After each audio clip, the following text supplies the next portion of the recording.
Welcome to the Daily Bolster. Each day we welcome transformational executives to share their real-world experiences and practical advice about scaling yourself, your team, and your business.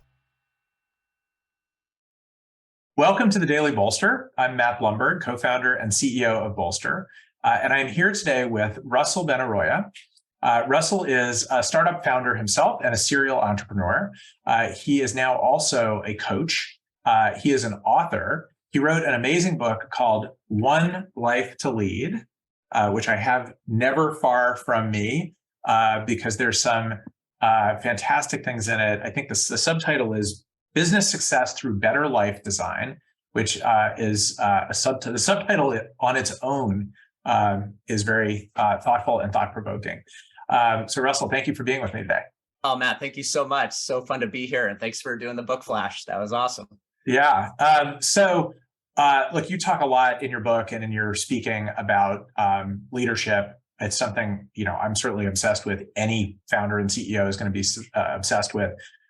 So what are your top 3 leadership techniques for every startup CEO?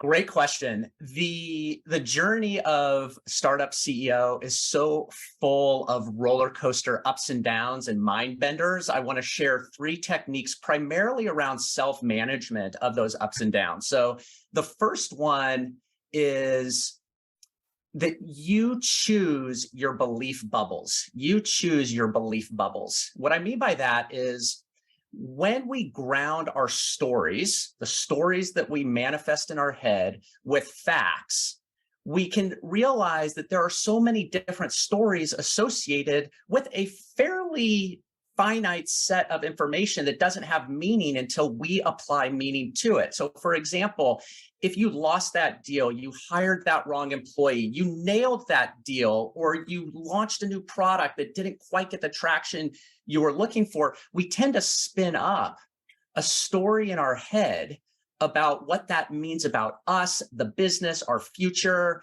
And they're usually stories that aren't in service to us. So imagine you close your eyes and you see all these bubbles around you of potential stories around those set of facts. There are equally positive stories that you could choose, and that's your choice. Choose your belief bubbles. I love it. I remember, I think you and I both know Rand Fishkin in common, Yeah. and Rand has been on this on the podcast a couple of times. He wrote a very powerful blog post years ago called something about like the narratives we tell ourselves. That's very much in line with that. So I love that as your first leadership technique.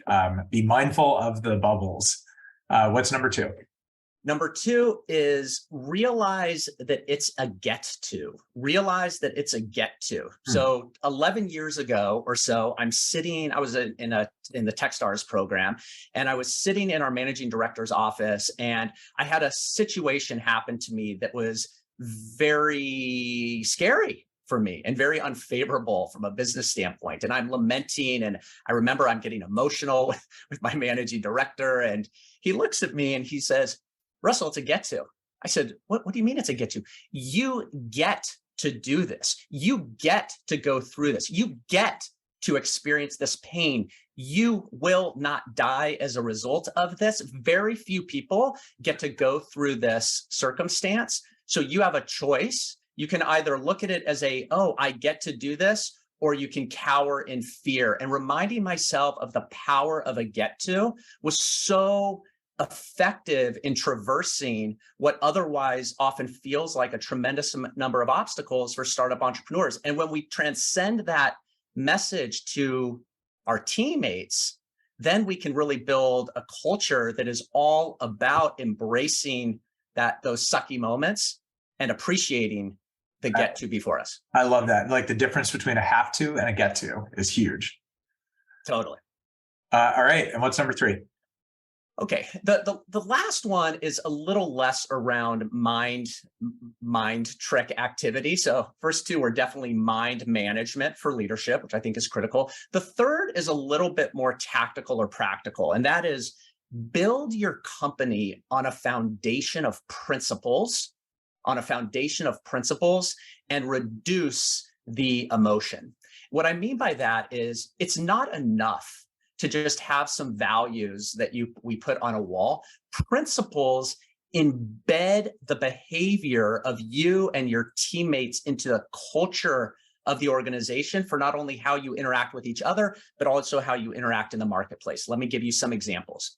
If you believe or live a principle that is, we make and honor commitments, and we document what that means and how we execute, that becomes a pretty powerful mantra. If you have a principle that is, it's okay to make mistakes, it's unacceptable not to learn from them, and you embed that into the culture of the organization, then when mistakes are made, you spend less time on the mistake and more time root causing the why and affecting systemic change, and it's not an emotional thing. Or if you're trying to build a repeatable service that can scale, you might have a principle that is relentlessly pursue the creation of an impossibly perfect machine. And then your whole culture is built around the concept of machine building. So the power of principles is the most effective way to create a connected bond around a set of guidelines or behaviors that everybody can rally around.